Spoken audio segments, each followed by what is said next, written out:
Culture Média. Philippe Vandel. Bonjour Rémi Jacob. Bonjour Philippe et Anissa, bonjour à tous. Rémi. Rémi, au sommaire de votre journal des médias. Un entretien exceptionnel diffusé ce dimanche dans 7 à 8. Des journalistes mis au chômage j'en bafouille tellement c'est important, à cause de l'intelligence artificielle, oui. Et puis un reportage d'envoyé spécial sur des burgers pas comme les autres. On entendra sa réalisatrice dans un instant sur Europe 1. Mais d'abord, les audiences qu'ont regardé les Français hier soir le podium. Et c'est France 2 qui est en première position avec Filles de paysans, 3,8 millions de téléspectateurs, soit 18,5% du public pour ce téléfilm qui raconte l'histoire vraie d'une jeune fille qui a lancé une cagnotte en ligne pour sauver la ferme familiale. Derrière, on retrouve M6 avec la nouvelle saison de Top Chef qui était lancée hier soir. 2,7 millions de téléspectateurs, soit 14,6% de part d'audience. C'est le plus faible démarrage historique pour le programme. Enfin, TF1 clôture ce podium avec la série médicale The Resident, 2,5 millions de téléspectateurs et 11,8% de part d'audience.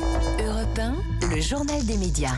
TF1 va diffuser ce dimanche dans 7 à 8 un entretien exceptionnel de 30 minutes. Oui, 30 minutes au lieu des 10 minutes habituelles pour l'interview d'Audrey Crespo-Mara. C'est la première fois que la journaliste propose un format aussi long. Et pour cause, elle a décroché une interview de l'un des artistes préférés des Français. Un homme qui est l'auteur de très nombreux tubes, Florent Pagny, qui sera donc interviewé par Audrey Crespo-Mara. C'est ce qu'elle a indiqué à nos confrères de Pure Média. La journaliste s'est entretenue à 3 reprises avec le chanteur depuis le mois de juin, d'abord en France, puis à New York et enfin en Patagonie, là où il réside.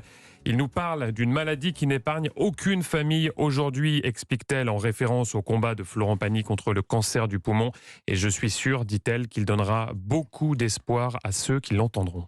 On part en Allemagne où le groupe Axel Springer va faire appel à l'intelligence artificielle pour produire des contenus journalistiques. Est-ce la fin du journalisme? C'est en tout cas la question que l'on peut se poser suite à l'annonce de ce géant de la presse. Il édite notamment le tabloïd Bild ainsi que le quotidien Die Welt. Et dans une lettre adressée aux salariés, son patron Matthias Döpfner n'y va pas par 4 chemins.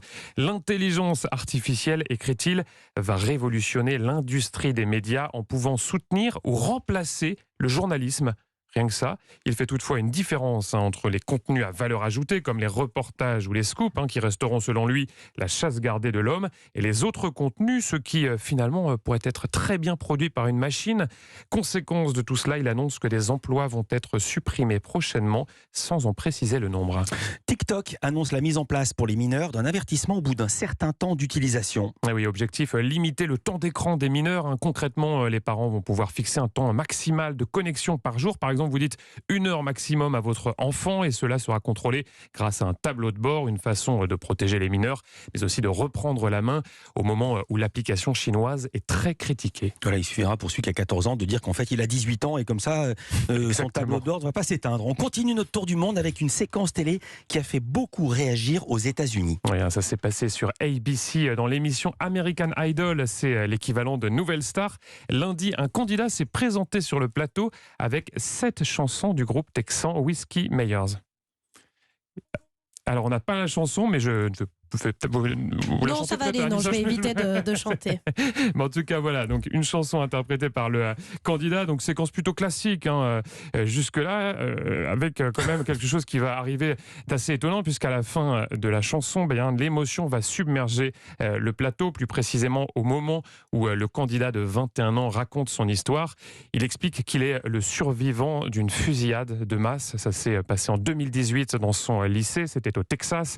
Il a perdu ce jour-là 8 camarades de classe et il dit qu'il vient participer à ce télécrochet pour finalement redorer l'image de sa ville. Face à lui, la chanteuse Katy Perry qui fait partie du jury laisse alors exploser sa colère. Notre pays a échoué. Ça n'est pas normal du tout. Tu devrais chanter parce que tu aimes la musique. C'est vrai. Pas parce que tu as enduré tout ça. Je suis d'accord. Tu ne devrais pas perdre 8 amis. J'espère que tu rappelleras aux gens que nous devons changer. Parce que tu sais quoi? J'ai peur aussi. C'est horrible. C'est affreux. Katy Perry, vous l'entendez, qui est bouleversée. Cette séquence a été extrêmement commentée aux États-Unis car ce sujet des armes à feu est évidemment très sensible là-bas. On revient en France avec le média digital Simone qui dévoile ce matin les résultats d'une étude. Elle concerne l'impact du mouvement MeToo sur l'attitude des hommes. Une étude dévoilée dans sa newsletter hebdomadaire. Je vous propose d'écouter la journaliste Chloé Thibault. C'est elle qui a réalisé cette étude. Elle est au micro d'Europe 1 Culture Média. 8 hommes sur 10 affirment avoir déjà été témoins d'un comportement problématique de la part d'un homme de leur entourage envers une femme. Aujourd'hui, on entend souvent « not all men », le hashtag qui signifie que tous les hommes, évidemment, ne sont pas violents et ne sont pas des agresseurs. Quand on pose la question aux hommes, on remarque quand même que plus de 3/4 des hommes de leur entourage ont pu déjà avoir des comportements problématiques. Ensuite, c'est le fait qu'un homme sur 4 reconnaisse avoir déjà insisté pour avoir une relation sexuelle alors que son ou sa partenaire n'en avait pas envie. Ça, je pense que c'est vraiment un chiffre clé de l'enquête parce qu'il souligne la problématique qui persiste autour de la notion de consentement.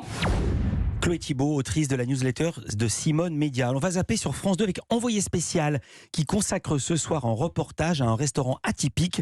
Il s'agit d'un fast-food social et solidaire. Ouais, ça se passe dans les quartiers nord de Marseille. Son nom, l'après-M. Alors le M, ça signifie McDonald's, puisqu'à l'origine, dans ces locaux était installé le célèbre fast-food américain.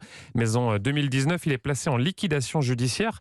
Un an plus tard, en 2020, lors du confinement, ses anciens employés décident alors de réquisitionner les locaux pour y nourrir les plus démunis. La suite, la voici. Le confinement terminé, la distribution de produits alimentaires une fois par semaine continue. Cette aide est devenue indispensable pour plus de 600 familles du quartier. Mais comment financer cette solidarité ? Bonne journée. Fatih Boirois et Kamel Guémari ont alors une idée. Rouvrir le fast-food et utiliser les bénéfices du restaurant pour acheter des denrées à destination des plus démunis. Ouais, c'est une histoire qui a beaucoup touché la réalisatrice de ce reportage. Elle s'appelle Elvire Beraya Lazarus. Elle est au micro d'Europe 1 Culture Média.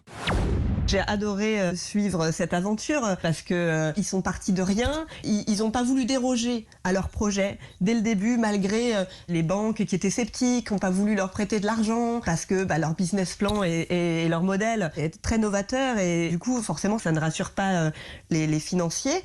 Donc, mais ils ont jamais rien lâché. C'est des gens débrouillards. C'est vraiment, en fait, ça fait plaisir de voir que avec de la bonne volonté, de la créativité et de la bonne humeur, tous ces gens ont réussi à créer un lieu pareil, en fait, un lieu qui rassemble.